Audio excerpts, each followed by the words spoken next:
ismadihi insha Allah qof in uu wax garanayo oo muwaadin Somalilander ah oo in uu dareen iyo dadnimo leh oo in uu aqoon Ilaahay garasho siiyay ayaa intuu sanduuqa dul tago kulmiye u codeyn doona ismadihi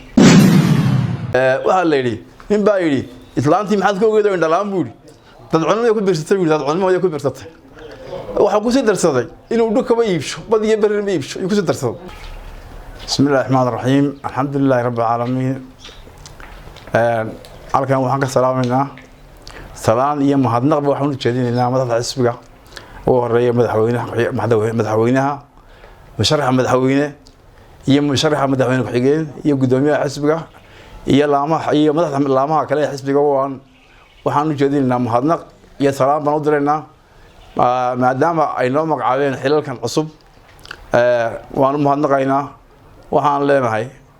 waan shaqayn doonaa awal baan shaqayn jiray markaan waan xisbiga waan shaqayn doonaa awal xisbiga waan ka mid ahayn xilalka aan markaan magacaabeen oo tiri dareen galbi cusub bay ma aragnaa waan shaqayn doonaa haddii la ka dhigo waxaan ma aragnaa xilalka maanta xisbigu qaar baa suuqa naga lahaa xilal wax la magacaabay weyda xisbigu ma kala lahaa weyd iyo waafi ma kala xilalkiisu waa isku mid waxa weeyaan waa xilal qaran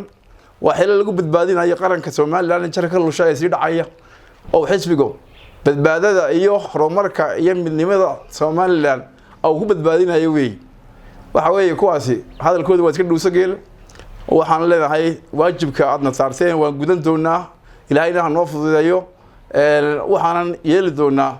geed gaamo waxaan fududeeyo doonaa sidii xisbigu guuleysan lahaa hadii la ka dhigo mahmaahadii ahayd kulmiye waa madax geelinkii qaadaaba uu dhigi baa leeyahay waxa weeye maanta waqtiga aan joogno kulmiye waxa sumcada oo kuliyay Soomaaliland ma jirto qarankii loo dhiibay qaran dhan baa loo dhiibay oo dal iga dad bay isku dhan meeshii mariye waa la weydiin doonaa halka kulmiye waa la weydiin doonaa waxa la yiri in baa yiri islaantii maxaad ka ogeedo in dhalaan buuri dad cunimo ku biirsatay wiil dad cunimo ku biirsatay waxa ku sii darsaday inuu dhukaba iibsho badiyo barin iibsho ku sii darsaday cidda maanta kulmiye wax ka sugaysaa waa nin dhagaala oo indhala weey waxaan leeyahay kulmiye uu la daayay saay lagu daayo dadkuna ka tashadaan waxaan maanta halkan shirka jiraad ugu qabanaynaa inaanu mahadnaq ka jeedino xilalkii maalintii shalay hal noo soo magacaabay oo aanu uga mahadnaqno guud ahaan madaxda xisbiga oo ugu horeeyaan murashaxa madaxweyne Cabdiraxmaan Ciro murashaxa madaxweyne ku xigeen محمد أو علي عبدي يقدم يا حسبك حرسي علي حاج حسن وحلنا هاي لما أنتي ود مهتسنتين حلكا نصارتين وحرجين لنا إن إلهي نقوى أسطره وأن كسب بحضونا نقولنا إن شاء الله لذلك يجينا نقولنا هاي وحنا مسنا هاي إن جود هندل كنوش هيستي دور شوين وحن إلهي إذا كي بحوي كرة شوينا إن دور الشدة دعيسة صدقيت من نوفمبر لبكون يا فريق لبعتن aroorta horeba gelinka horeba lagu kala bixi doono guushna ay raaci doonto insha Allah xisbiga wadani wadarkaysan Soomaaliland guud ahaan maanta meel bay u guurtay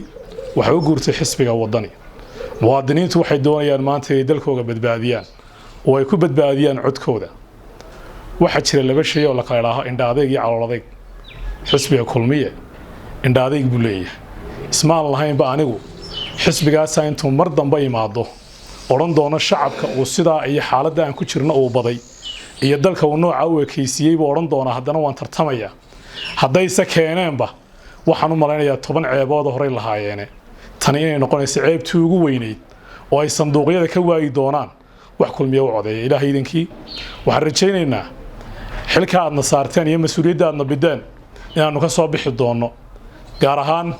galbeedka Soomaaliland waxay noqon doontaa meesha uu gelin horeba kulmiye ka carraabo waxaan faraynaa madaxda xisbiga ee gobolada kaliya deegaanada kala jooga inay iyaguna u guntadaan inay ka xoreeyaan xisbiga kulmiye Soomaaliland oo xataa ay ka saaraan ururnimada oo aan urur xataa ku soo bixin sababtoo waxa weeyaan markaad eegto xaaladda aynu ku jirno iyo marxaladda uu ina baday 14 sano ee uu kulmiye dalka haystay waa mid guri kasta gaadhay taasoo noolahay noo taabatay amni ahaan inoo taabatay xorriyadii muwaadiniinta oo arkaysaan maanta halka ay ku sugan tahay oo muwaadiniintii ay noqdeen xuquuqda lahaa neef xoolo oo kala ah oo maalin walba qofkii la doono si sharci darraa loo xiraysanayo loo xirayo oo qofkii awoodda la siiyey ee awoodda dawladnimo la siiyey dadka ugu shaqeeyay uu ku hagardaamanayo ku dhibaataynayo dadka muwaadiniinta taasaynu bedelaynaa oo ku bedelaynaa codkeena insha Allah kulmiye tani waa tii ugu weyneed ee ka raaci doonta insha Allah hadii Ilaahay raaho ceebihii uu soo maray tii ugu cusleed ba noqon doontaa doorashada si nabad ah ku galaynaa dadweynahan waxaan leenahay inuu ilaashan nabadgelyada amniga hadii Ilaahay raaho inta ay shanta bilood ay noo hadhayna aynu cagaha dhulka ku adkayno geesinimadu waa in yar oo lagu hadhuka lagu sii hayo waynu adkaysanaynaa ismalihi insha Allah qof in uu wax garanayo oo muwaadin Soomaaliland ah oo in uu dareen iyo dadnimo leh oo in uu aqoon Ilaahay garasho siiyay ayaa intuu sanduuqa dul tago kulmiye u codeyn doona ismalihi Ilaahay idinkii waynu guuleysanaa loo diyaar galooba guusha dadkuna inta badan marka hore intay iska indha tiraan halkay wax u socdaan bay marka dambe waxa weeyaan yaa shalayteed ilaahan war maanta meel bay bahashu u ciirsan tahay guushu amar alla mooyee xisbiga wadaniba u ciirsan tahay waxaan farayaa oo nu faraynaa bulshadayada inayna ka hadhin maanta oo soo raacaan guusha. Assalaamu calaykum waraxmatullaahi wabarakaatuh.